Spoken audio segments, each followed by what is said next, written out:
ñoo xam ne APR la ñu bokkoon ñoo xam ne PDS la ñu bokk parti bu juddoogul am ampleur gu mel noonu ëllëgam lan la war a mën a donné ji waaye ci contexte bi ñu toll également aussi parti politique boobu bu sampoo lan la war a mën a def ci Pastef compte tenu itam démission yi nga xam ne ñu ngi ko fay nemmeeku jëm ci parti bu yees bi. doyen mu mel ni guléet la de. mu mel président de la république bu dem ba nekk président de la république créé ab parti politique suba lañ koy lancé contexte bi tamit wuti na ak yeneen contexte yi ban jàngat. waaw jàngat bu simple moo di fi mu nekk bu ñu toppoon président de la république say waxu démbam. ñëpp mën nañu créer parti politique ba mu des moom. il nous avait donné rendez-vous daal ñu fi mu nekk il sera au-dessus de la mêlée. bu ñu demee nag ba fu nekk jamono di dox tey jii wala fu mën wax ni fi mu nekk bu ndox tuuroo an bàq moo ci des. dama am yaakaar ni fi mu nekk effectivement il faut l'écouter et à la limite prendre date et prendre acte en même temps prendre date moo di fi mu nee na suba la ñu annoncé seen parti prendre acte moo di fi mu nekk amoon na lu mu waxoon c'était des promesses c'était des engagements il les a pas respectés kooku nag fi mu nekk du politiciens yi ñoo koy retenir askanu Sénégal bi nga xam ni ñoo voté woon voteel ko à 54% ñuy retenir ay leçons bu subaa daañ ko dégluwaat et à la limite ku la woo comme les Wolof disent dana la wax mbaa mu jox bu subaa dana joxe dana wax incha allah bu boobaa effectivement on aura l'occasion de dire effectivement ce qu'on pense mais pour l'instant on ne peut pas aller plus vite que la musique parce que man heure bi ma toll xamuma partem nu mu tudd yow certainement xamuloo ko il nous convie demain on l'écoutera daan ko dégg bu boobaa nag après effectivement daañu mën a wax lu ñu war a wax mais am nañu une idée d'abord de ce qui va se passer certes xamuñu tur bi mais boo dégloo ñi ànd ak moom li ñuy wax mooy dañu jàpp ne que dañoo war a c'est l'appel de la République parce que toll nañ si benn contexte boo xam ne dafa am ñu jàkkaarloo moom si wàllu politique rawatina fi mu bokkoon si wàllu politique ñu doxalee neneen lu wuuteeg si ñoom seen i gis-gis les intérêts de la République ñoom ñu woote. ñu tuddee que lan c'est l'appel de la République. oui. Macky Sall n'était pas sous la République et dans la République. Abdoulaye Wade n'était pas sous la République et dans la République. Il y a rien de nouveau sur le paysage lu dul fi nekk ñi nga xam ni on les avait battus ñoom la dajalewaat effectivement pour créer un parti. C'est-à-dire que fi nekk à travers ce que les Sénégalais avaient rejeté il est en train de vouloir effectivement faire gober aux Sénégalais li nga xam ne ñoom ñoo ko bañoon puisque nag démocratie loolu moo permettre lu ne à la limite man gisuma ci loo xam ne nekk na lu bees moo di fi nekk lanu sànni woon ci mbalit moom la récupérer waat effectivement pour jéem ko adapter recycler et à la limite créer yoo xam ne sax jóge woon na fi le verbe transhumer dafa génnoon ci vocabulaire u sénégalais moom ci boppam bokk na ci ñi nga xam ni effectivement joxe woon na de avec le concept de rupture la presque promesse pour ne pas dire la certitude que ni fi nekk yooyu dafay dañ tey jii nag mu indiwaat yooyu parce que ñi mu woo ñëpp c'est à la limite beaucoup de gens pour ne pas dire des têtes de pont yoo xam ne yore woon na ñii ay partis yi ay mouvements effectivement ay maires ak yëpp ci am c'est-à-dire que mais fi nekk c'était à la limite des conglomérats de gens yoo xam ni on les avait déchus wàcce leen dañ leen daaneel tey ji mu dajale leen daal di fi nekk maa ni woon parti damay nekk au-dessus des partis damay créer parti tey ji effectivement moom laay wax ni fi nekk les Sénégalais ne sont contraints et forcés que de prendre acte et de prendre date. mais président de la République est-ce que mën nañ ko bañal mu bëgg am un appareil politique parce que jàpp nañ il a été lâché par son parti le Pastef léegi il lui faut un appareil politique loolu du légitime. Il n'a jamais été lâché par son parti. Il a eu à la limite un autre cahier de charges qui n'était pas forcément le projet bi tax mu toog. C'est-à-dire il faut donner aux mots effectivement leur contenu réel. Il n'a jamais été lâché. La preuve moo di fi nekk il a été accompagné jusqu'au jour où effectivement on l'a limogé par celui qu'il avait indexé daal di ko joxoñ daal ni kii laa bëgg ngeen woteel ko waaw c'est aussi simple que ça tey jii am na nu mu doon demee on n'aurait pas perdu 2 ans à tourner en rond moo di fi nekk il y a eu des promesses qui ont été faites des engagements qui ont été tenus et qui n'ont pas été respectés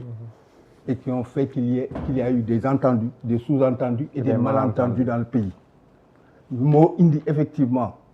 tey jii li nga xam ni waroon na régler en amont tous les problèmes yi nga xam ni moom la Sénégalais yi bëggoon ñu régler leen ba pare continuer effectivement il y a eu non seulement déjà des choses qui étaient cachées qui ont été révélées la dette cachée ou la dette odieuse comme on l'appelle etc. Mais il y a eu des engagements qui n'ont pas été tenus et qui sont autant d'attentes légitimes des populations. Waaw. Je parle de la reddition des comptes,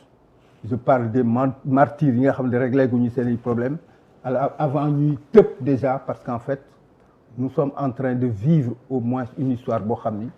on veut appeler à la stabilité, on veut appeler à la réconciliation et on n'a pas réglé les problèmes qui ont fait que la réconciliation soit quelque chose à mettre sur la table. Pour réconciliation am c'est que quelque part wala volonté de réconcilier am na problème yoo xam ne am na problème yooyu mënoo ko ñàkk régler ba pare à la limite ñu waxoon ni fi nekk lii moo tax ñu war a wooteel waa ji lii mooy projet bi ñu teg et cetera Sénégalais yi validé ko nga xëy benn suba daan da ngay créer parti ba muy créer ba warul woon créer parti pour une raison très simple. Dans le projet qu'il a élu. Oui. dañ la doon wax ni fi mu nekk le président de la République une fois élu ñu xam ni mooy kan il se retire pratiquement et il prend de la hauteur par rapport aux questions politiques ou de partis politiques xamoon na loolu et jusqu'à preuve du contraire je crois que ni fi mu nekk tey jii il aurait respecté ces paroles-là ces promesses qui ont été faites non seulement déjà on ne serait pas dans la dynamique di wax le président de la République va créer un parti parce que c'est une grosse aberration parce que non compte c'était pas contenu effectivement dans le projet. C'est-à-dire que moi je pars d'un projet très simple et qui a fait qu'on a nommé quelqu'un qui s'appelle Bassirou Diomaye Diakhar Faye, président de la République du Sénégal. Moom si boppam mu toog def campagne pendant 10 jours, une très forte campagne effectivement. wax ak yeesalaat yi nga xam ni tey jii effectivement yëpp dañ leen sànni woon daal di fi nekk au nom de la rupture warul am effectivement tey jii moom war a tegaat yooyu yëpp ci table dafay xaw a compliqué mais comme je l'ai dit tantôt quand le vin est tiré il faut le boire c'est-à-dire que fi mu nekk jusque-là il a ouvert une autre page qui n'avait rien à voir avec la page du projet pour lequel il a été élu léegi fi mu nekk il reste à écrire cette page-là et à la limite ça va être aussi du menu qu'il va nous donner et des choses yoo xam ni on sera contraint et forcé ne serait-ce que pour la gouverne du peuple sénégalais qui l'a élu et qui attend effectivement ñu décrypter leen en symbole et en signe yoo xam ne daañu leeral ñi mais gisoo am na lu mu tàmbali réussir mooy am na ay DG yoo xam déjà ñu ngay wone ànd bi ñu fas yéene ànd ak moom si parti bi nga xam ne moom la samp benn ñaareel bi aussi am na ñeneen ñoo xam ne sax ñu ngay démissionné nga gis gars yi naan une vague de démission en faveur du président Bassirou Diomaye Faye loolu tamit gisoo na mi ngi réussir loo xam ne nii boo moytul parce que après la say des du bari. En fait c'est-à-dire qu'on est en train de montrer ñaari camp wu nit ñi nga xam ne buñ jëlee décision dañ ciy dogum mooy ci taxaw ci ak ñi nga xam ne fi nekk effectivement seen cahier de charge moo bokkul ak ñu mel noonu moo di fi nekk c'est des mange-mille dugub ak wecc c'est aussi simple que ça parce que je crois que ni fi nekk quand tu pars d'un postulat très simple engagement dafa fort et engagement daf lay topp et man damay wax ni fi nekk pour que nit war a jël ay engagement war na teg ay paramètres yu bare boo nekkee kilifa am njaboot am wajur am ay dëkkandoo dafa am décision yoo xam bala nga koy jël da ngay réflexion yi nag mënul na nekk lu simple ñun nommé ñëpp am na nu mu doon demee bu ñu leen nommé wul daañu dund ci teraanga te duñu daw ba daanu wala ñu leen di xeeb mais boo réfléchir tuuti da ngay wax ni fi nekk am na yoo xam daf ko fay jarul ndombool tànk daf ko fi jarul xaalis daf ko fi jarul et jusqu'à preuve du contraire mënoon na nag xaalis jar ko xam nga kañ la ko doon jar Babacar bu mësoon gis nit dee ñu njaganaayal ko carnet de chèque am dana ko jar boo gisoon nit dee ñu njaganaayal ko titre foncier yi dana ko jar mais yu yëpp daf ko fi jarul parce que fi mu nekk les hommes viennent au monde nus il le quitte nu. yaramu neen la fi doomu aadama di ñëwee yaramu neen la fi ñëw wor ma moo tax ñu ni sàng bañ ñu def comme bàyyi may mu am loo xam ne moom nga fi bàyyi boo fi bàyyi woon ay terrain yëpp jour ba nga deewee dootu am tur néew ba la ñuy wax déjà rien que loolu rek war na tax nga yeew mais mieux encore li nga fiy bàyyi moo di des traces et des marques moo di fi nekk woy yooyu ñuy wax man dama yaakaar ni fi mu nekk kilifa bu ñu nema xëy suba daan la fi mu nekk lii wala situation yi am bala ngay jël décision da nga war xalaat sa njaboot xalaat say dëkkandoo xalaat say waajur woy ba nga fa nar a bàyyi tey ji bu nekkee woy bu naqari tes enfants n'ont pas demandé à hériter de ça say doom ñaan woon yàlla effectivement ñuy wax seen maama fi defoon seen baay fi defoon lii am na ñoo xam ne fi mu nekk dund nañu dee nañu bàyyi wuñ fi kër bàyyi wuñ fi titre foncier bàyyi wuñ fi chéquier carnet de chèque ni compte en banque mais tey jii fu ñu waxee seen tur nit ñi tudd leen sargal leen et à la limite effectivement mu nekk woy yoo xam ne seen i doom fu ñu taxaw dañu mën a siggi man dama yaakaar ni fi mu nekk les gens qui prennent ces décisions là dañu xaw am des parts d'égoïsme mais aussi des parts de superficialité pour ne pas dire d'étroitesse d'esprit. Ah oui parce que fi mu nekk. boo jëlee yenn engagement yi ba pare war ko soppi dana am de bonnes raisons pour lesquelles nga war ko soppi boo doxee ñu lay wax ay pour la république yu mel noonu ak yooyu ay waxu kasaw la rek. on n'est jamais sorti de la république et jusqu'à preuve du contraire on considère que la politique ou le champ politique doit être une ère boo xam dañ ci war di fo ak di jouer. yooyu moo fi waroon dakk su Diomaye bokk na si cahier de charge du projet bi nga xam ni fi nekk effectivement moo tax ñu fal tey jii yu bëri daf ci waroon dañ pour ne pas dire que ni on nous a invités à la rupture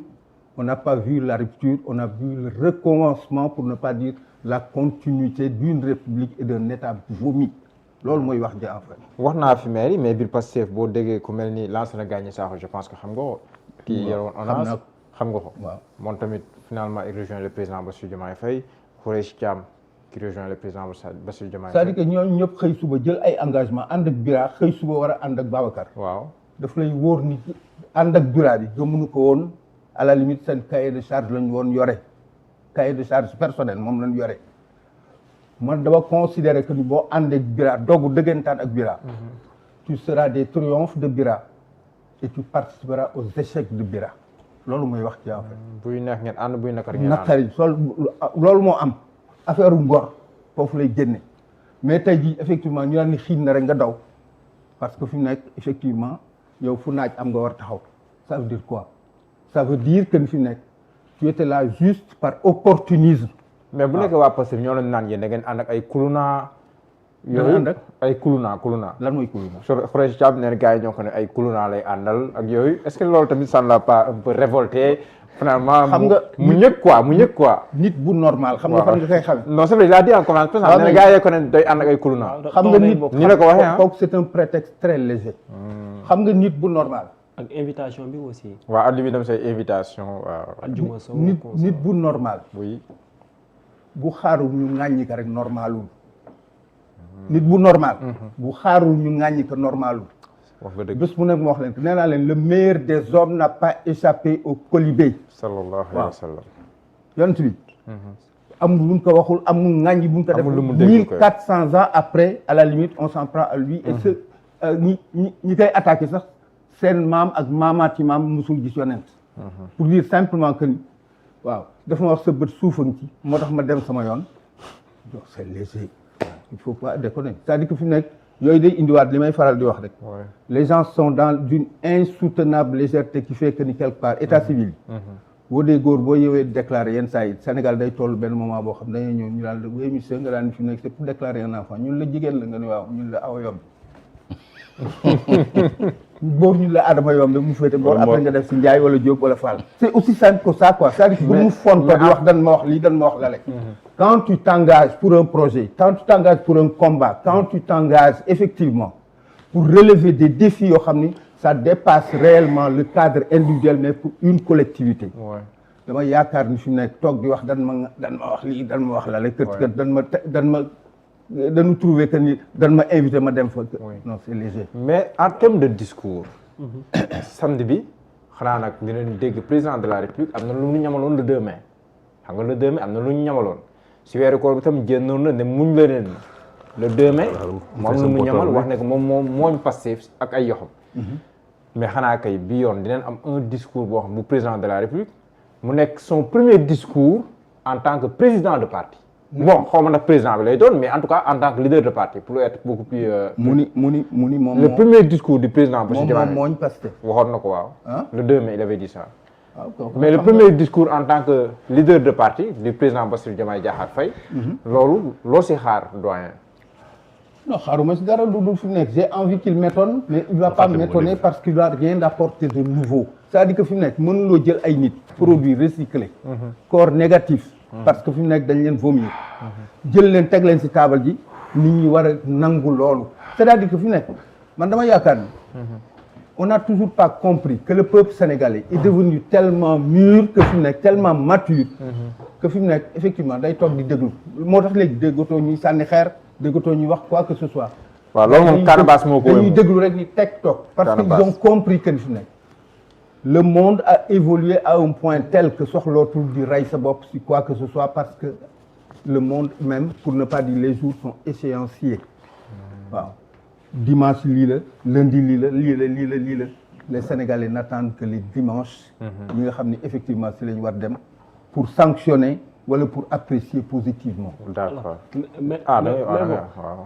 fan itam dañoo gis lu bees. xam nga bu njëkk ba la majeure partie ñi daan def adhésion ci parti président de la république.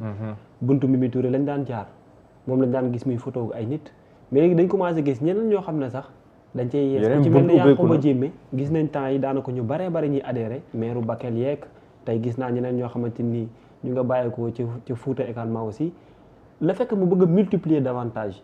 li mooy porte d'entrée yi est-ce que loolu tam nekkul un avantage wala ndax profil yi yow da nga jàpp ne dafa am leneen lu ne ci suuf mooy est-ce que newul bëgg a changer stratégie ci ñi njëkk ña mu xaw leen tegee pour ibbil ñeneen ay buntu. donc muy politique lu grave. le fond du problème moo di quand tu regardes ça de façon caricaturale day wax le président de la République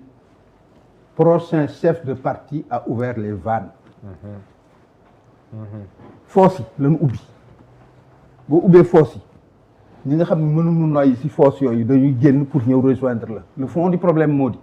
il y a des interprétations possibles tey jii. les gens qui sont dans le Pastef te diront que ni fi mu nekk alhamdulilah. moo di les masques sont tombés les voiles se déchirent on sait maintenant qui est qui ñi gëmoon ak ñi gëmul. tey jii ñee dañuy wax ni fi mu nekk nous sommes prédestinés à être dans des prairies vertes fu ñax am rek la ñu nekk ngooñ fu mu am la ñu taxaw et jusqu'à preuve du contraire moo indi yii mais ils n'ont pas compris que ni le monde a évolué à un point tel que fi mu nekk. boo watul daa verser Sénégalais yi xaalis bu ni gaañ weex tal dimanche la jot ñu voté contre yow mi leen jox xaalis ba les gens sont compris maintenant ils sont devenus tellement mûrs te soxlawul bruit Abdoulaye Wade dafa naan wax ni l'argent il faut aller le prendre là où il est bu ngeen ko jëlee ba pare en votre âme et conscience vous votez foofu la Sénégalais yi toll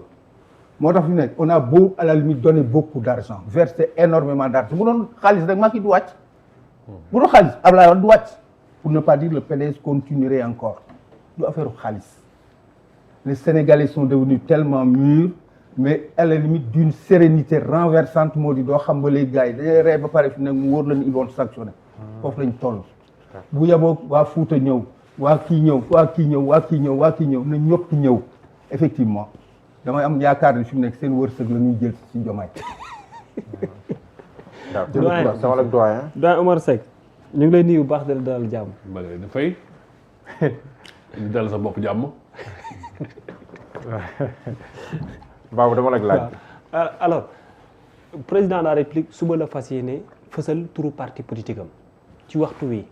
non pas président Diomaye. président Diomaye waaw. non Diomaye tout court. waaw Diomaye donc disons Diomaye